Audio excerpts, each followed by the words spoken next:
Sveiki, su jumis ir vėl Vytenis ir šiandien papasakosiu apie Aspire Atlantis. Aspire Atlantis tai yra kaitiklis, labiau skirtas išgauti didelį garų kiekį.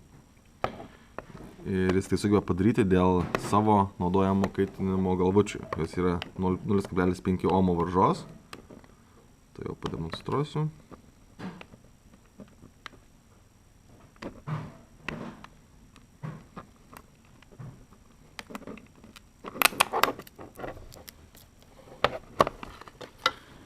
Taip, pakuotė.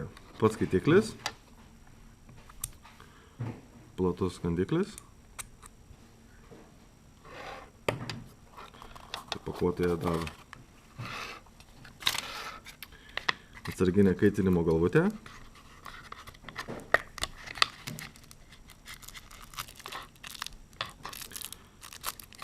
Ir atsarginis stiklas.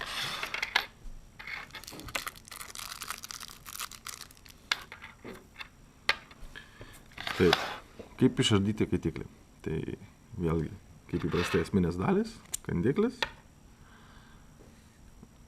bako talpa.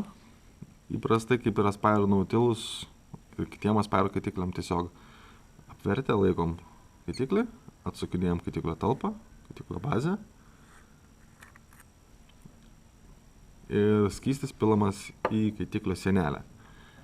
Iki galima sakyti, griovelio apačios. Stiklas yra keičiamas, tiesiog švelniai atsargiai klibinam į vieną į kitą pusę ir pakeičiamas kitų stiklų. Įstatomas taip pat labai paprastai. Įpresuotas.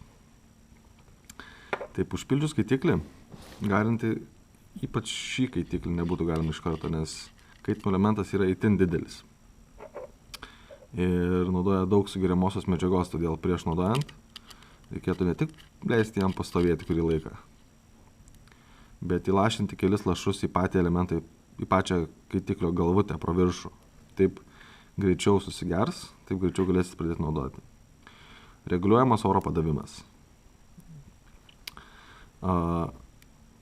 Atlantis pasižymi tuom, kad sugeba išgauti daug garų. Ir kaip esu minėjęs, kad išgauti daugiau garų galite dėl daugiau oro bei dėl didesnės temperatūros arba didesnės paduodamos įtampos.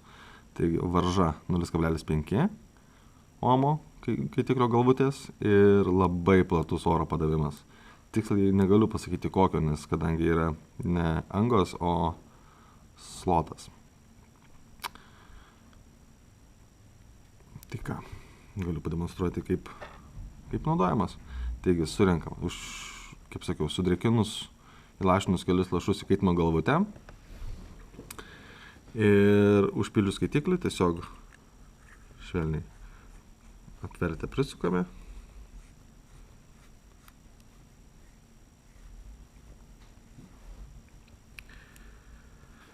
Ir galime naudoti. Nusistatom norimą oro padavimo angą. Tai yra 3 nustatymai. Mažiausia, vidutinė ir plačiausia.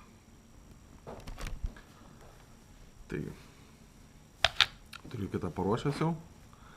Ir būtina žinoti tai, kai jis naudojamas yra su mechaniniais modais arba didelių galingumų bei palaikančiais 0,5 ar mažesnę varžą reguliuojamais modais. Tai kaip mūsų turime G2, HANA kopija, paskui visi mechaniniai modai, Zena, kur turime.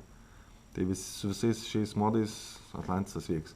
Reikėtų žinoti tai, kad įspėjimas būtų toksai, kad kadangi yra žema varža, reikėtų todėl rekomenduojama labiau naudoti reguliuojamą, kuris turi trumpo sujungimo, baterijos gilaus iškrovimo apsaugas, nes vis dėlto čia jau reikia atsargiau.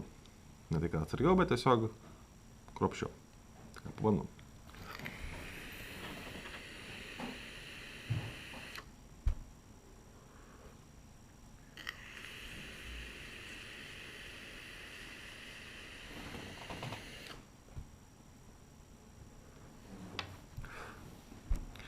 Garo daug, skonis neblogas, šiek tiek geresnis negu iš Nautilus skaitiklių. šiek tiek. Primažinus oro padavimą, pačią mažiausią. Gero mažiau, bet skonis šiek tiek geriau jaučiasi. Bet ir su pačia mažiausia anga galima daryti tiesioginius įsitraukimus į plaučius.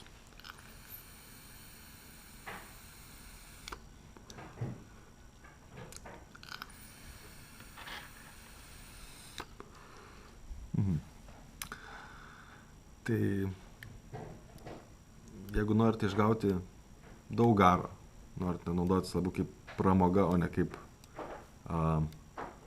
pakaitalas įprastom cigaretėm, tai Atlantas geras pasirinkimas. Dar galiu paminėti taip, vėl įspėti, kad naudojamas tik su mechaniniais modais, tai yra su mechaniniais modais ir galingesniais reguliuojamais modais, kurie palaiko iki ar daugiau 0,5 omo maržas.